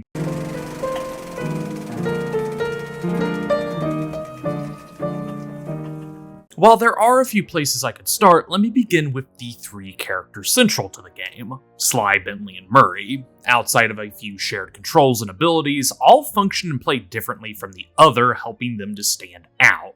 Let's start with Sly, as he's the main man. Practically speaking, he's the rogue of the group if we're to go off the fighter-mage-rogue triangle. Sly slots into the middle, being a decent combatant while having a few tricks up his sleeves, but he doesn't excel in either. His gadget lineup doesn't match Bentley's when it comes to circumventing a variety of obstacles, and the only way the raccoon can punch above Murray's weight is by using abilities that are cost ineffective, if useful, but where Sly shines is in his mobility and, obviously, propensity for stealth. If I had to give a one-word description for the raccoon, it would be mobile. The world might as well be a playground for Cooper, as unlike Bentley or Murray, who can crawl and saddle or only saddle under or along marked objects, Sly has full access to thieving opportunities. Those would be the glowies you see everywhere, where Bentley and Murray generally have to go with the direct approach and only the direct approach, barring a few gadgets or skills that give them a teensy bit of leeway or the occasional bounce pad. Sly can get anywhere whichever way he wants. The rooftops might as well be Sly's tag team partner, as not only does the raccoon have the easiest access to them through the variety of climbable objects like poles, railings, and other building infrastructure, they grant him a number of benefits that the other two don't really get to take advantage of. One such being that Sly usually has the shortest path to where he needs to go. There's no having to go the long way, to an extent, for job starting locations or objectives like there can be for Murray and Bentley. Prog 2 can be pretty awful with this, as the two main paths for the turtle and hippo are either the front door of the Contessa's Cathedral, forcing you to dodge tanks, guards, and spotlights, or by hitching a ride on the boat patrolling around slow enough for me to never rely on it. And don't get me started on the ramparts or missions like Kidnap the General or Bad Mojo. Funny because I like both missions, but the pathing for them can get especially hairy since the added caveats make taking damage a big problem. While Sly can use the same paths as his compatriots, he has loads of alternatives to get where he needs to be quickly, safely, and unseen. Why the front door when there's a power line ripe for sliding on? You don't need the stairs if there are hook points marking the way. An extension to this, being off the ground means less having to deal with flashlight guards, who are, statistically speaking, the most dangerous threat you'll have to face when prowling through a level. Since Murray and Bentley's access to elevation is typically limited by designated spring points or having to make somewhat tricky jumps, either by themselves or aided by purchased abilities, their best approach is either through, which can alert other guards, playing the waiting game, which is slow and not the funnest activity, or by taking chances. The beam of light is an actual physical element that can be jumped over if you are careful enough, but it takes a good amount of practice. Sly, meanwhile, doesn't have to worry about any of this since he can simply climb, spire, jump, or rail walk all around levels. It also means you can more easily avoid encounters in tighter hallways like the ones in India 1, where flashlight guards can sometimes sneak up on corners, as you can scale a lamppost or equivalent to avoid the detection range. Even if Sly is seen, a hasty retreat up to the rooftops is one of his best escape methods due to two factors. Flashlight guards can't jump up to roofs, leaving them in the dust, while strikers and spawners can be shut out of their attempts to kill Cooper by knocking them back down. This can silence an alarm faster than you think, while also being infinitely hilarious. They'll conga line up without a care in the world or the inkling of where their coworkers might be. And since the rooftops are exclusively guarded by strikers and spawners, that's easy prey if things do get loud. Compare this to Bentley, who has a somewhat tough time shaking the alert status due to his piddly attacks and lack of instant escape options. He either suffers the consequences, attempts to be tricky with darts or bombs as everyone is surrounding him, or runs away. I'm singling out Bentley as, well, fists do the talking for Murray. But this is in the occurrence of being spotted, something that Sly can easily avoid. On his skill sheet, Cooper gets an even spread of moves, from combat-oriented ones to utility to stealth-centric.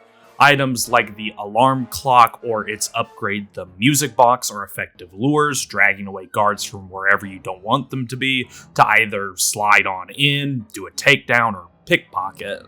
While the clock keeps an enemy upright, the music box has a 1-2 punch of dragging any listeners away if they haven't seen you, while also putting them to sleep in its radius regardless of alert.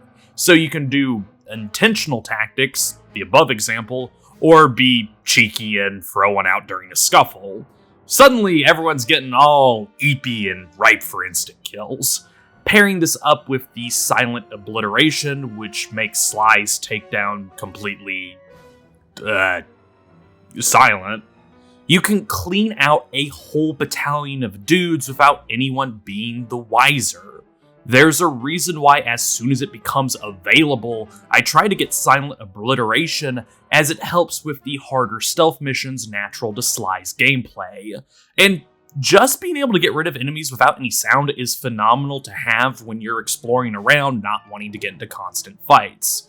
Yet, on the confrontation side, Sly isn't a slouch, having two means of instantly killing guards. His Volt subset of skills. This will go for all the characters, as they all get a variant of this, though some are better than others, but these abilities should be set whenever you know you're getting into unavoidable combat. Which, I might as well praise that, you can freely swap skills at the press of a button. No strings attached, no having to go back to the safe house to switch abilities. Just hit select and toggle what skill you want on which button. While Sly's Volt Strike and Spin are costly, they do even the playing field when used properly. Again, he's not in Murray's weight class, but compared to Bentley, Sly isn't completely useless. On the flip side, escaping or avoiding conflict is relatively easy for the raccoon, since he gets moves like Shadow Power, making him completely invisible at the press of a button, or the smoke bombs. You want to turn off alert almost immediately? Throw down a smoke bomb. If it weren't for what he gets later, I would say the smoke bomb is Sly's best ability. Enemies don't know how to handle it, as not only does it break alert on use, it gives you a brief window of being unable to be spotted. If you are ever in a chase that you don't want to be in, throw one down and watch as all the king's horses and men lose sight of you like they forgot what object permanence was. Yet the best of his abilities are all centered around movement. The stealth slide, the paraglider, and the feral pounce. All three are simple. The stealth slide gives you a boost to speed while staying silent at the cost of energy. The paraglider allows you to parachute so you can extend your jumps. And the feral pounce is the equivalent of Mario's long jump. They are enhancements to Sly's core moveset that I wish you got earlier, as you can pull off some ridiculous feats, mainly with the combo of pounce and paraglide. FP's not just a long jump, it gives a huge momentum boost when you use it that also applies to Sly's following double jump during the pounce. Add in the distance you can travel with the paraglider, and you can clear gaps like no tomorrow. It's what makes Sly my favorite character of the three to play as. He just feels good to control, with a number of his missions challenging key aspects of his moveset. I feel like I can say this about Bentley as well, seeing as you get to bust out a number of gadgets for his tasks, leaving Murray the odd one out that I'll get to. And to round out Sly, as I want to go on to the other two, he's definitely the money maker of the three. If you're ever low on cash, pickpocketing can easily make up the difference, the optional valuable runbacks best completed with Cooper due to his movement. Moving on to the fighter, there's a reason why Murray was my childhood favorite. While Sly and Bentley are quite complex in what they can do, Murray's selling point is his raw strength. This does end up making a number of his jobs feel samey, so I'll see you in a couple minutes, but where his little buddies have to be careful out in the thick of things, Murray can afford a fist fight or two, or 3, or 5, or 10, or you get the point. Unseen operations aren't his speciality, but I mean, isn't it still stealth if everyone's dead? There's no two ways about it. Murray hits like a freight train, defeating strikers and spawners in 1 to 2 hits from his basic attacks. Flashlight guards, who, again, are the strongest of the common mobs you'll have to deal with, can take about 3 or 4 punches before getting rocked, so you're never in any danger when playing as the hippo. He's also the only character to have access to his takedown even while spotted, which in all terms and services is a one-shot, because if it doesn't kill, it puts whoever was unlucky to survive it into the knockout status. Oh yeah, Murray's basic attacks also inflict that effect, so no matter who you're squaring up against, you'll have the ability to take them out of the fight for some breathing room, or to pick them up and toss them around, whether at fellow guards to share the love and score multiple knockouts, at environmental objects like explosive barrels to do increased damage, or at pits, pools of water, or fire to secure an easy kill. Murray's Thunderflop is probably the best of the aerial moves the trio can pull off, since it causes a shockwave, making it a great get-off-me move, as well as having a sweet spot, that being directly underneath the hippo, to really put the hurt on a baddie. And that's for the best, since outside of his strength, Murray doesn't have much going on. He gets upgrades to his throw, so it has an added shockwave, as well as allowing him to run and jump while carrying something. He gets the godlike fiery thunderflop, which is the primo crowd clearer, and the turnbuckle high jump to help with his mobility, but that's about it. Like a fighter, he specs so hard into one category that the rest of his kit isn't worth mentioning. The guttural roar is funny, as it's a non-violent AoE that causes enemies to run away, but that's the only skill he gets, next to the high jump, that isn't focused on dealing with threats, which is what you're going to be doing for the most part, as Murray's acrobatic side is non-existent. That is a shame that he only gets one boss fight against Rajan, but damn is it engaging having to duck and weave his attacks while trying to lay on the hurt. If I may break off from the characters for a small bit, even though I gave them a bit of a raw deal in gameplay, I like the bosses in Band of Thieves. They're lively, so while their attacks are simple to understand, it feels appropriately weighty, having to hide behind canisters and walls to avoid Dimitri's laser ring, jumping to avoid Rajan's walking stick spin, or getting on the lily pads to avoid his electric pulse, dodging left or right against the Contessa's bull rush or hypnotism, or escorting John into the correct zones to hurt him doesn't feel like a passive experience or afterthought.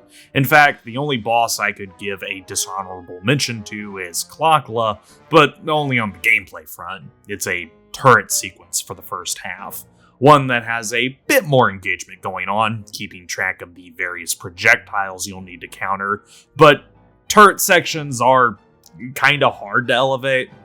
Last but not least, Bentley, the mage, the squishy wizard. My least favorite of the three to play as, since he lacks Sly's elusiveness and Murray's physicality, but don't take this as me saying he's bad. His gameplay doesn't line up with what I prefer in a character. Academically minded, Bentley doesn't have the greatest means of traveling around, though the adrenaline burst and hover pack rectify this by a bit if costing tons of energy or having a learning curve, and his striking is beyond woeful. But what makes up for it is that he has tons of tech at his disposal. He doesn't need to be close to guards at all to remove them from the playing field. His sleep darts, which he has from square one of the adventure, are one of the strongest abilities in the game, and they're free. Pop into the binocucom, line up a shot, and bam! Nighty-night, allowing you to slip by entirely unharmed.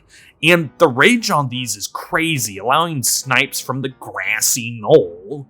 Their only downside, besides the 3-second reload, is they have a tendency to attract attention, but you can turn that into a lure of sorts, functioning like the alarm clock or music box while costing no energy. Couple this with Bentley's bombs, and you can create pitfalls and traps for the unsuspecting to bumble right into. That's the other half of Bentley's repertoire. Mild demolitions, mainly handheld or thrown bombs. They have a variety of effects, from pure damage with the regular and remote bomb, to putting enemies to sleep, to shrinking them, making for a versatile option. The normal bombs and their remote counterpart are Bentley's highest form of damage outside of shrinking targets, making them a great subversive offensive tool, while the shrink and sleep bombs can't hurt the turtle at all, helping him on defense. While the explosive versions have a smaller blast radius so as to not make them too overpowered, that's why you combo them with sneaking or sleep darts. Sleep and especially shrink hit a far wider area while still making a bit of noise for enemies to investigate. It's more tactical than you think, though above all, the best tool in Bentley's workbench is the shrink attack. You could probably make a case for the temporal lock. It's the stun from Thievius Raccoonus, as it freezes all enemies around Bentley, allowing you to do whatever to them, but it uses about half the energy meter, making it an ineffective combo piece. And it doesn't turn off alarms, so as a smoke bomb equivalent, it's not that great. You don't get too much time with it either, that's why I prefer the Shrink Strike. On unsuspecting guards, shrinking and hitting them twice is a kill. There are better options, sleep to bomb being the main one, but if you're on the go, the speed does help with moving things along. Where it shines though is when Bentley is spotted. The turtle's failing is that since he lacks mobility outside the burst, which chews right through his energy meter like no tomorrow, and power, it takes about 5 crossbow whacks to kill a striker or spawner, or what feels like it, guards can bully Bentley without any effort. Bombs take a bit of time to go off, so sometimes you'll get hit out of planting one or have it get dropped someplace you didn't want it to. For the defensive bombs, that's not a problem, but since the explosives can hurt Bentley by half his health, mind, sometimes it's better not to fiddle around.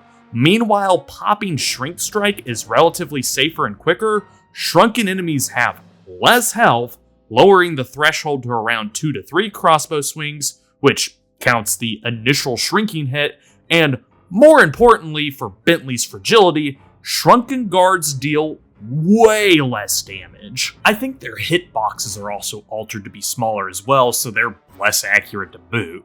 While I don't enjoy the fundamentals of Bentley's moveset like I do Murray and Sly, I think the turtle has the best job lineup. It always feels like you're doing something different with him, whether using an RC chopper, hacking, a bit of thievery like when he has to steal a plans off Rajan, demolition whether in Paris or India 1, the Mojo tower defense, sniping, you name it, Bentley probably dabbles a little bit in it. There isn't a single bad mission that comes to mind, though I will say the bridge too far in India 1 can be chaotic.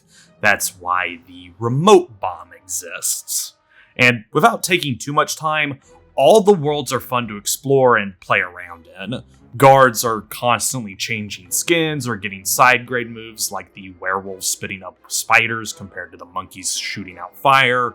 Each one has a distinct identity even in relatively close locations geographically speaking, and there's usually a unique threat, hazard, or gimmick you have to deal with. Paris is the sole exception, but it's a great starter level to show off how much the design from Thievius has changed for Band. They are all finely tuned that I don't have a favorite, though I bet some of you share the same aggravation I have for collecting bottles in them.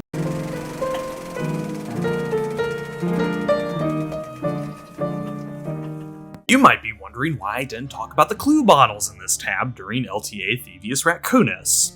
Sure, they could be a pain to search high and low for, but since every regular stage in Sly 1 was an A to B obstacle course, it was relatively easy to figure out where a bottle might be hiding. Band of Thieves doesn't give you that comfort.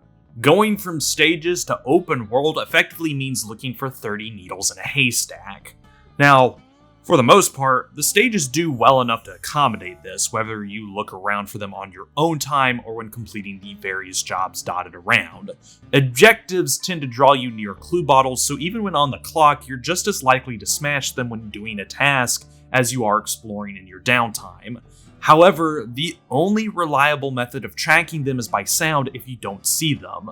Yes, they still make that distinctive rattle when you're in their vicinity, but stages in Band tend to be more audibly busy compared to Thievius, so good luck picking apart what's the sound of the level versus the shaking of a bottle, when you aren't completely hearing things, I might add. This is a problem throughout all but one of the stages, the Black Chateau, but you can at least grab a majority of the clues in a somewhat direct manner. There's tons of paths to get somewhere, whether through Sly's natural abilities or the upgrades from ThiefNet.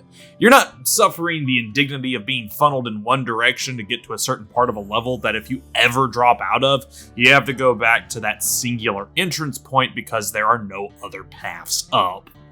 Allow us to introduce ourselves, Rajan's hidden temple, and Arpeggio's airship. Vertically imposing, which isn't unique to either or, as you have both Prague worlds as well as Canada. Where the Spice hideout and blimp differ is what I've said above. To get to the higher section of both, there's only one, or two for the blimp as the sides are mirrored, way up. To get to the canopy of the temple and some ledges around the structure, you need to take advantage of the various trees and vines to dart around, but since only one tower serves as the interconnecting hub, allowing you to climb up to the upper half, if you prematurely descend, whether because you don't think there are any remaining bottles in the vicinity, you're double backing because you swear one is in this spot, both of these problems exasperated by the constant downpour obscuring the bottle noise, or you accidentally fall off, you have to go back to square one. It's obnoxious and practically limits bottle collecting in the second Rajan level to Sly, since he can actually traverse the tightrope wires of the treetops. It doesn't help that at least a third of them are dangling from up above and that there are separate ivy tangles that don't connect to each other. There's a vine you can jump up to get to the bottle on top of the gang safe house, but its line wraps around the swaying tower on the right half of the map, going nowhere near the hub of vines that branch off towards the waterfall or the lookout points of Rajan's base. So even in the bare minimum scenario, you're still bouncing up and down a number of times to reach everything. And since Sly doesn't get his movement upgrades until Prague 2 in the blimp, there's no getting around this unless you return back after unlocking those stages. Bouncing up and down. That describes the problem of Arpeggio's airship quite succinctly as well. You like heights? How about wide open spaces? You'll love the blimp then with its shotgun blast bottle placement, one-way paths that force you to climb back up if you fall off, and emphasis on height. It's an actual nightmare since a number of the collectibles tend to be placed on out-of-the-way turbines or thief walkways, once again forcing you to play a slide to get them all, as he's the only one with any means of easy traversal through this jungle gym. And with all the whirring going on as the stage's ambience, good luck relying on sound, But that's not to overlook the sting of how the blimp is structurally laid out. My least favorite bottles out of the whole lot are the ones on the main wing of the airship, which is the tallest point in the world. If you fail to spot or can't hear any of the bottles up there, that's a long fall, forcing you to backtrack up to the top engine rooms. It's the same problem as the Ivy Hub in Rajan's temple, as there are only 2 paths up to the sail, and the same can be said for the engines, as you have to go across the rotating wings to get to them. No ifs, ands, or buts unless you're really great at manipulating Sly's movement. There's a reason why, I assume, a few of you waited to collect the 30 in Arpeggios level when you were doing the jump pack objective. It's easier to circumvent the above when you can scale large buildings in a single bound.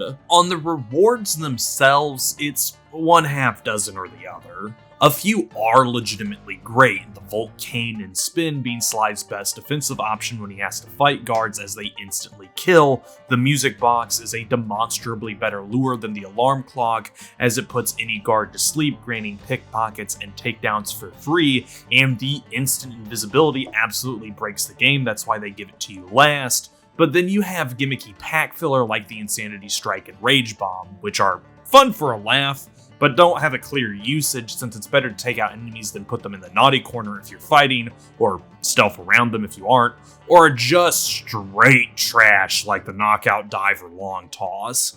The purpose of the dive is that it knocks out targets for a time, like when you hit an unawares enemy from behind, just you can do it from the front now, and if a mob is aware of your presence.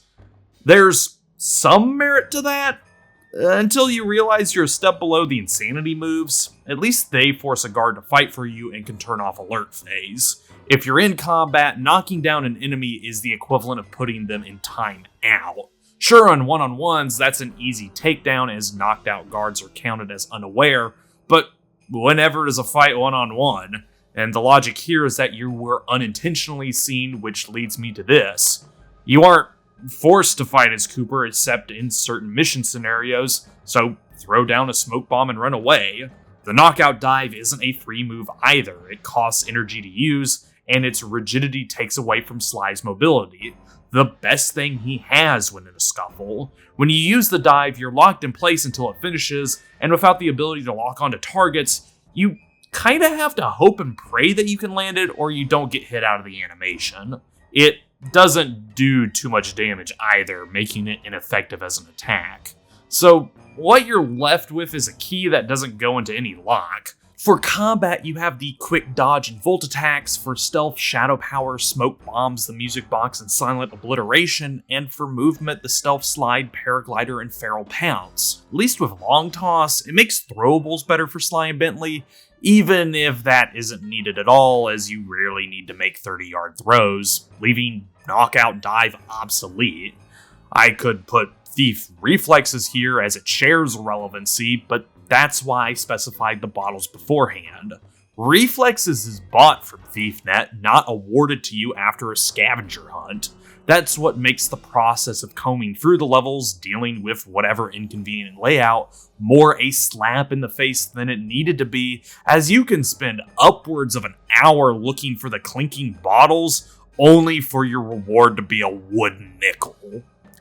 Cool. It's a shame that Sly is the singular casualty in this, as I could bemoan Bentley and Murray's purchasable skills for being this side of inconsequential. There's no reason to ever use the health extractor since it has an active hitbox unlike the bombs, thus they can bounce off of your targets and become useless, while also being too costly for the turtle to waste his energy on. The Fists of Flame, since it takes a sizable chunk out of Murray's energy meter, and is only good in duels when the hippo generally fights whole swaths of dudes, and he already two-shots most mobs, or the Berserker Charge, as it suffers the same problems as the dive, but I did say purchasable. That's not a time investment. I guess since we're discussing the three, Murray definitely plays third banana to the bunch. Whereas Sly and Bentley get a diverse job list, Murray gets saddled with his strength as the sole motivator for his objectives. Lift this thing, throw objects at that thing, beat this many enemies up. The two standouts are the turret section during Rajan's party, which isn't the only segment like this, so it isn't unique, and the tank missions. All two of them. They're not bad, even if it takes a bit of getting used to, but a majority of Murray's contributions to the heist could be distilled to, I pick things up and I put them down. That might be why they gave him the ball form in honor. Other than that, I can't think of any overtly aggravating missions. Sure, the TNT runs as Sly can test your patience, but they're checkpointed well enough that a mishap doesn't set your progress all that back. And the one time I had a lot of failures was due to a setting I checked to try and make this emulated copy not run as rough, turning off shadows, making the egg portion of the Lumberjack games almost impossible. That's not a fault of Sly 2, I've done that portion easily on the PlayStation 2 and PS3 version, but on me trying to make PCSX2 not shit the bed when running Band of Thieves, which I won't hold the slowdown against the game either since that isn't native. A bit of Pokemon Snap or Manhunt for you.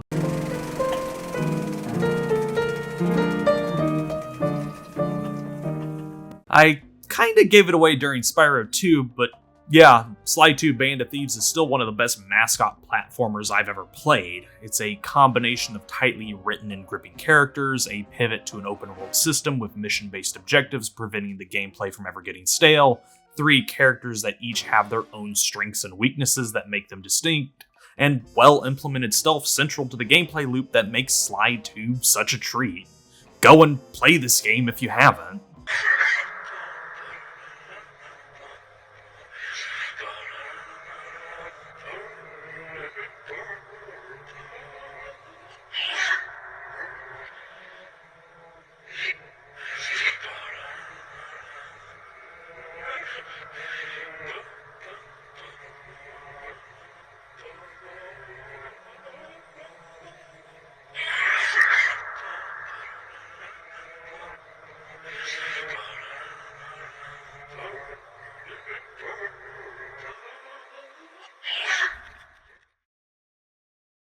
And just like that, 2025 has finally come to a close. Sequels seem to dominate the schedule since I've left a ton of series on hiatus, mostly because I didn't want to be locked in, so to speak, like how people become known for one thing and have to do that one thing for the rest of their... Is brand the word for it? Or like this is an 8-year phone contract I'm bound to. For quick maths, a standard length video for me takes about a month. The trilogy has 3 games. That's a fourth of a year spent on one franchise, which airs dangerously close in my mind to getting into Disco Elysium territory, which is why I work on these longer form videos alongside other projects. But do expect next year to have this as a running theme as well. There's 3 games, 2 series on the list that I need to cover, that being Shrift 1 and the first 2-3 Charms, since they lead into MGQ Paradox. Don't get me started, if you know, you know. It's why I did Succubus Prison. Barring one other title that I don't know if it'll be in the longer format or not given a few circumstances, it's around Lisa the Painful in length, and the current mystery video I've been diligently working on, I kinda want to make MGQP the next longish review. There's a competent enough translation of the 3rd chapter for me to contemplate this, though it's a whole different beast from Classic. As in, Paradox is a combination of Dragon Quest and Final Fantasy where gameplay is concerned, particularly their job systems making it a hybrid of DQ3 and FF5 with a bit of SMT thrown in as it has a recruitment aspect. No joke, almost every random encounter and boss is recruitable, and they all have their own traits that let them specialize. For being an RPG maker, RPG, it is mechanically intricate.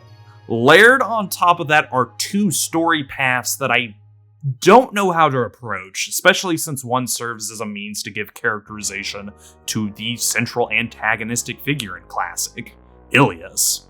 Paradox can best be described as her game, but there's also an Alice path, so I don't know if I should cover both or only go over what happens during the Ilias route.